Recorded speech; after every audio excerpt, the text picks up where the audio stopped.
اب آپ کو بتائیں کہ بی بی پاک دامن دربار کی عمارت کی 40 سال بعد ازسر نو تعمیر کا آغاز ہو گیا۔ Chairman judicial commission justice retired Ali Akbar Qureshi کی زیر نگرانی منصوبہ 6 ماہ میں مکمل ہوگا۔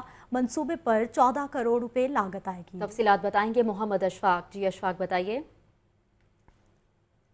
جی تقریباً 40 سال بعد بی بی پاک دامن دربار کی عمارت کی اثر نو تعمیر کا آغاز کر دیا گیا ہے۔ لاہور ہائی کورٹ کے جسٹس شاہد وحید نے اس معاملے پر جسٹس ریٹائرڈ علی اکبر قریشی کی سربراہی میں جوڈیشل کمیشن تشکیل دیا اور کمیشن میں سینئر وکلاء کے علاوہ سیکرٹری اوقاف اور آرکیٹیکٹس کمیشن کے ممبرز تھے، اور کمیشن کی سفارشات کے بعد جسٹس شاہد وحید نے ان سفارشات کو منظور کیا۔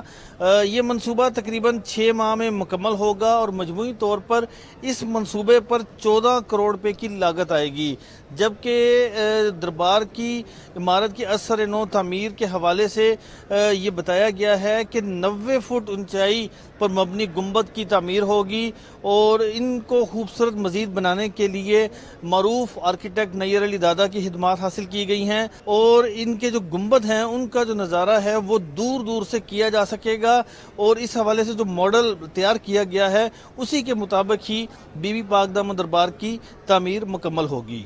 بہت شکریہ محمد اشفاق۔